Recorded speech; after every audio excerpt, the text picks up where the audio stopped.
कल हमने 10 महाविद्या में 5 महाविद्या माता भुवनेश्वरी तक की कथा सुनी।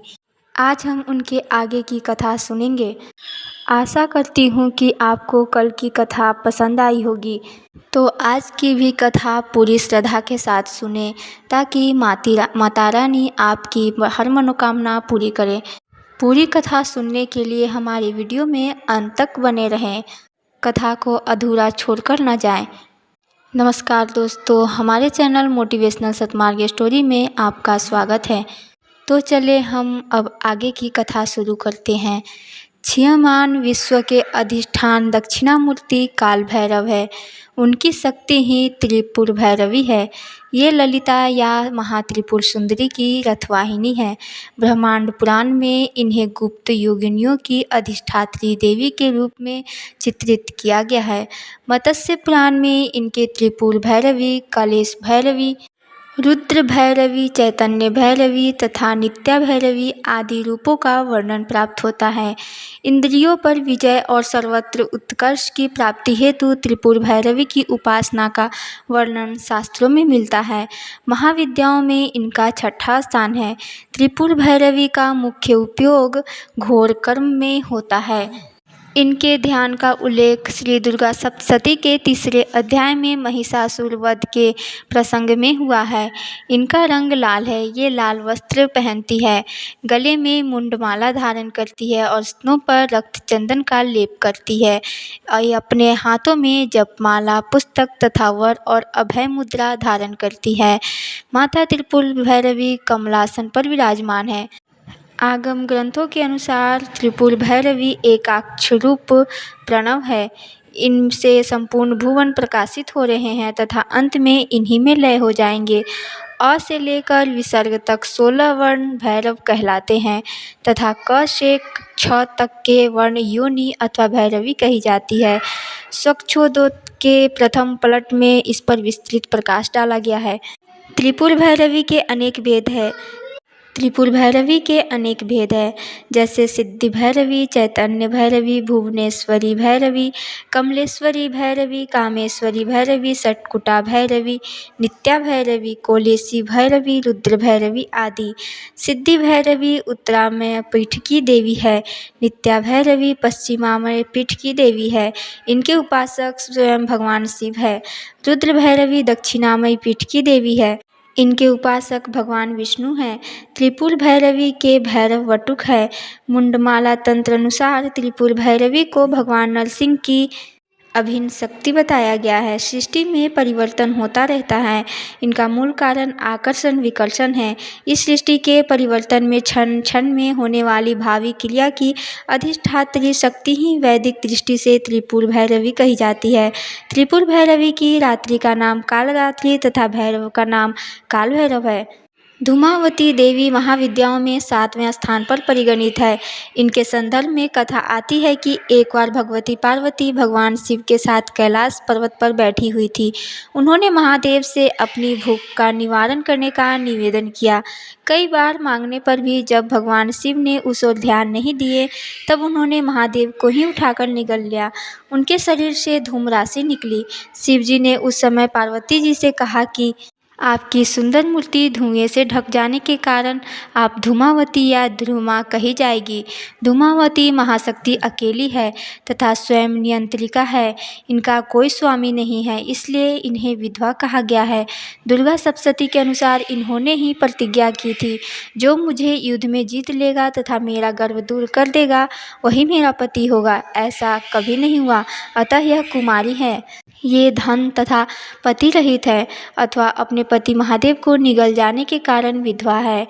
नारद पांचरात्र के अनुसार इन्होंने अपने शरीर से उग्र चंडिका को प्रकट किया था, जो सैकड़ों गिद्रियों की तरह आवाज करने वाली थी। शिव को निगलने का तात्पर्य है उनके स्वामित्व का निषेध।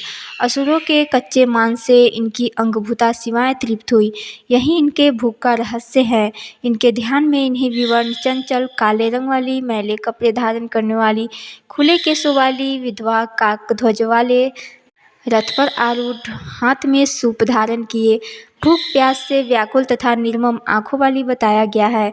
स्वतंत्र तंत्र के अनुसार सती ने जब दक्ष यज्ञ में योगाग्नि के द्वारा अपने आप को भस्म कर दिया, तब उस समय जो धुआं उत्पन्न हुआ उसे धूमावती विग्रह का प्राकट्य हुआ था।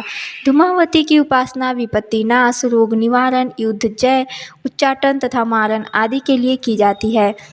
तंत्र ग्रंथों के अनुसार धूमावती ही उग्र तारा है, जो ध्रुमा होने से धूमावती कही जाती है। दुर्गा सप्तशती में वाभ्रवी और तामसी नाम से इन्हीं की चर्चा की गई है। ये प्रसन्न होकर रोग और शोक को नष्ट कर देती है तथा कुपित होने पर समस्त सुखों और कामनाओं को नष्ट कर देती है। इनकी शरणागति से विपत्ति नाश तथा संपन्नता प्राप्त होती है। ऋग्वेदोक्त रात्रि सूक्त में इन्हें सुतरा कहा गया है। सुतरा का अर्थ सुखपूर्वक तारने योग्य है। तारा या तारिणी को इनका पूर्व रूप बतलाया गया है, इसलिए आगमों में इन्हें अभाव और संकटों को दूर कर सुख प्रदान करने वाली भूति कहा गया है। धूमावती स्थिर प्रज्ञता की प्रतीक है। इनका काकध्वज वासनाग्रस्त मन है, जो निरंतर अतृप्त रहता है। जीवन की दीनावस्था, भूख प्यास, कलह, दरिद्रता आदि इनकी क्रियाएं हैं। अथर्ववेद की शब्दावली में धूमावती कद्रु है, जो वृत्तासुर आदि को पैदा करती है। व्यष्टि रूप में शत्रुओं को नष्ट करने की इच्छा रखने वाली तथा समष्टि रूप में परमात्मा की संहार शक्ति ही वगला है। पीताम्बर विद्या के नाम से विख्यात वगलामुखी की साधना प्रायः शत्रु भय से मुक्ति और वाक सिद्धि के लिए की जाती है। इनकी उपासना में हरिद्रामाला, पीत पुष्प एवं पीत वस्त्र का विधान है। महाविद्याओं में इनका 8वां स्थान है। इनके ध्यान में बताया गया है कि ये सुधा समुद्र के मध्य में स्थित मणिमय मंडप में रत्नमय सिंहासन पर विराजमान है। पीत वर्ण के वस्त्र, पीत आभूषण तथा पीले पुष्पों की माला धारण करती है। इनके एक हाथ में शत्रु की जिह्वा और दूसरे हाथ में मुद्गर है। स्वतंत्र तंत्र के अनुसार भगवती वगलामुखी के प्रादुर्भाव की कथा इस प्रकार है। सतयुग में संपूर्ण जगत को नष्ट करने वाले भयंकर तूफान आया। प्राणियों के जीवन पर आए संकटों को देखकर भगवान महाविष्णु चिंतित हो गए। वे सौराष्ट्र देश में हरिद्रा सरोवर के समीप जाकर भगवती की प्रसन्न करने के लिए तप करने लगे। श्री विद्या ने उस सरोवर से वगलामुखी रूप में प्रकट होकर उन्हें दर्शन दिया तथा विध्वंसकारी तूफान को तुरंत स्तंभन किया। वगलामुखी महाविद्या भगवान विष्णु के तेज से युक्त होने के कारण वैष्णवी है। मंगलवार युक्त चतुर्दशी की अर्धरात्रि का इनका प्रादुर्भाव हुआ था। इस विद्या का उपयोग दैवी प्रकोप की शांति, धन धान्य के लिए, पौष्टिक कर्म एवं अभिचार की कर्म के लिए भी होता है। यह भेद केवल प्रधानता का अभिप्राय से है, अन्यथा इनकी उपासना भोग और मोक्ष दोनों के सिद्धि के लिए की जाती है। यजुर्वेद के काक भगवान श्री कृष्ण ने भी गीता में विशिष्ट भ्याहमिदं कृत्स्नमेकाशेष केशन स्थितो जगत कहकर उसी शक्ति का समर्थन किया है। तंत्र में वही स्तंभन शक्ति वगलामुखी के नाम से जानी जाती है। श्री वगलामुखी को ब्रह्मास्त्र के नाम से भी जाना जाता है। यही क्या परलौकिक देश अथवा समाज में दुखद अरिष्टों, दमन और शत्रुओं के समन के वगलामुखी के समान कोई मंत्र नहीं है। चिरकाल से साधक इन्हीं महादेवी का आश्रय लेते आ रहे हैं। वगला महाविद्या उद्धार माय के अनुसार ही उपास्य है।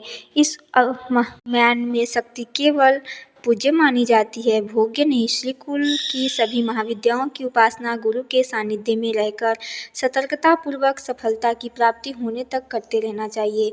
इसमें ब्रह्मचर्य का पालन और बाहर भीतर की पवित्रता अनिवार्य है। सर्वप्रथम ब्रह्मा जी ने वगला महाविद्या की उपासना की थी। ब्रह्मा जी ने इस विद्या के उपदेश सनकादिक मुनियों को किया। संत कुमार ने देवर्षि नारद को और नारद ने सांख्यायन नामक ब्रह्महंस को इसका उपदेश किया। सांख्यायन ने 36 पटलों में उपनिबद्ध वगला तंत्र की रचना की। वगलामुखी के दूसरे उपासक भगवान विष्णु और तीसरे उपासक परशुराम हुए तथा परशुराम ने यह विद्या आचार्य द्रोण को बताई। मतंग भगवान शिव का नाम है। इनकी शक्ति मातंगी है। मातंगी के ध्यान में बताया गया है कि ये श्याम वर्णा है और चंद्रमा को मस्तक पर धारण किए हुए हैं। भगवती मातंगी त्रिनेत्रा रत्नमय सिंहासन पर आसीन, नीलकमल के समान कांति वाली तथा राक्षस समूह रूप अरण्य को भस्म करने में दावानल के समान है। इन्होंने अपनी 4 भुजाओं में पाश, अंकुश, खेटक और खड्ग धारण किया है। ये असुरों को मोहित करने वाली एवं भक्तों को अभीष्ट फल देने वाली है। गृहस्थ जीवन को सुखी बनाने, पुरुषार्थ सिद्धि और वाग्विलास पारंगत होने के लिए मातंगी की साधना श्रेयस्कर है। महाविद्याओं में ये 9वें स्थान पर परिगणित है। नारद पांचरात्र के 12वें अध्याय में शिव को चंडाल तथा शिवा को उच्छिष्ट चांडाली कहा गया है। उनका ही नाम मातंगी है। पुरा काल में मतंग नामक मुनि ने नाना वृक्षों से परिपूर्ण कदम्ब वन में सभी जीवों को वश में करने के लिए भगवती त्रिपुरा की प्रसन्नता हेतु कठोर तपस्या की थी। उस समय त्रिपुरा के नेत्र से उत्पन्न तेज ने एक श्यामल नारी विग्रह का रूप धारण कर लिया। इन्हें राजमातंगी कहा गया। यह दक्षिण तथा पश्चिमा माया की देवी है। राजमातंगी, सुमुखी, वैश्य मातंगी तथा कर्ण मातंगी इनके नामांतर है। मातंगी के भैरव का नाम मतंग है। ब्रह्मयामल में इन्हें मतंग मुनि की कन्या बताते हैं। 10 महाविद्याओं में मातंगी की उपासना विशेष रूप के वाक्सिद्धि के लिए की जाती है। दुर्गा सप्तशती के 7वें अध्याय में भगवती मातंगी के ध्यान का वर्णन करते हुए कहा गया है कि वे रत्नमय सिंहासन पर बैठकर पढ़ते हुए तोते का मधुर शब्द सुन रही है। उनके शरीर का वर्ण श्याम है। वे अपना एक पैर कमल पर रखी हुई है। उनके मस्तक पर अर्धचंद्र तथा गले में कलहार पुष्पों की माला धारण करती है। वीणा बजाती हुई भगवती मातंगी अंग में किसी वे लाल रंग की साड़ी पहने तथा हाथ में शंखमय पात्र लिए हुए हैं। उनके शरीर मधु का हल्का हल्का प्रभाव जान पड़ता है और ललाट में बिंदी शोभा पा रही है। इनका वल्लभ की धारण करना नाद का प्रतीक होता है। तोते का पढ़ना ह्रीं वर्ण का उच्चारण करना है, जो बीजाक्षर का प्रतीक है। कमल वर्णात्मक सृष्टि का प्रतीक है। शंख पात्र ब्रह्मरंध्र तथा मधु अमृत का प्रतीक है। रक्त वस्त्र अग्नि या ज्ञान का प्रतीक है। वाग्देवी के अर्थ में माता मातंगी यदि व्याकरण रूपा है तो सुख शिक्षा का प्रतीक है। 4 भुजाएं वेद चित्सा है। इस प्रकार तंत्रिकों की भगवती मातंगी महाविद्या, वैदिकों की सरस्वती है। तंत्र ग्रंथ में इनकी उपासना विस्तृत वर्णन से प्राप्त की होता है। श्रीमद्भागवत के 8वें स्कंद के 8वें अध्याय में कमला के उद्भव की विस्तृत कथा आई है। देवताओं एवं असुरों के द्वारा अमृत प्राप्ति के उद्देश्य से किए गए समुद्र मंथन के फलस्वरूप इनका प्रादुर्भाव हुआ था। इन्होंने भगवान विष्णु को पति रूप में वर्ण किया था। महाविद्याओं में ये 10वें स्थान पर परिगणित है। भगवती कमला वैष्णवी शक्ति है तथा भगवान विष्णु की लीला सहचरी है, अतः इनकी उपासना जगदाधर शक्ति की उपासना है। ये एक रूप में समस्त भौतिक या प्रकृति की संपत्ति की अधिष्ठात्री देवी है और दूसरे रूप में सच्चिदानंदमय लक्ष्मी है, जो भगवान विष्णु से अभिन्न है। देवता, मानव एवं दानव सभी इनकी कृपा के बिना पंगु है, इसलिए आगम और निगम दोनों में इनकी उपासना समान रूप से वर्णित है। सभी देवता, राक्षस, मनुष्य, सिद्ध और गंधर्व इनकी कृपा के प्रसाद के लिए ललायित रहते हैं। समृद्धि की प्रतीक महाविद्या कमला की उपासना स्थिर लक्ष्मी की प्राप्ति तथा नारी पुत्रादि के सौख्य के लिए की जाती है। कमला को लक्ष्मी तथा षोडशी भी कहा जाता है। भार्गवों के द्वारा पूजित होने के कारण इनका एक नाम भार्गवी है। इनकी कृपा से पृथ्वीपतित्व तथा पुरुषोत्तमत्व दोनों की प्राप्ति हो जाती है। भगवान आदि शंकराचार्य के द्वारा विरचित कनकधारा स्तोत्र और श्री सूक्त का पाठ, कमलगट्टों की माला पर श्रीमंत्र का जप, बिल्व पत्र तथा बिल्व फल के हवन से कमला की विशेष कृपा प्राप्त होती है। स्वतंत्र तंत्र में कोलासुर के वध के लिए इनका प्रादुर्भाव होना बताया गया है। वाराही तंत्र के अनुसार प्राचीन काल में ब्रह्मा, विष्णु तथा शिव द्वारा पूजित होने के कारण कमला का एक नाम त्रिपुरा प्रसिद्ध हुआ। कालिका पुराण में कहा गया है कि त्रिपुर शिव की भार्या होने से इन्हें त्रिपुरा कहा जाता है। शिव अपनी इच्छा से त्रिधा हो गए। उनका ऊर्ध्व भाग गौरवर्ण 4 भुजा वाला चतुर्मुख ब्रह्मरूप कहलाया, मध्य भाग नीलवर्ण 1 मुख और चतुर्भुज विष्णु कहलाए तथा अधोभाग स्फटिक वर्ण पंचमुख और चतुर्भुज शिव कहलाए। इन तीनों शरीरों के योग से शिव त्रिपुर और उनकी शक्ति त्रिपुरा कही जाती है। चिंतामणि गिरी में इनका निवास है। भैरवयामल तथा शक्ति लहरी में इनके रूप तथा पूजा विधान का विस्तृत वर्णन किया गया है। इनकी उपासना से समस्त सिद्धियां सहज ही प्राप्त हो जाती है। दोस्तों, आज हमारी 10 महाविद्याओं की कथा समाप्त होती है। इस कथा को पूरा सुनकर आप अपनी मनोकामना पूर्ण जरूर करें। माता रानी आप पर अपनी कृपा दृष्टि सदैव बनाए रखें, यही हमारी कामना है। कथा पसंद आई हो तो कमेंट में जय माता दी जरूर लिखें। इस तरह की और भी कथाएं सुनने के लिए हमारे चैनल को सब्सक्राइब करें। पूरी कथा सुनने के लिए धन्यवाद।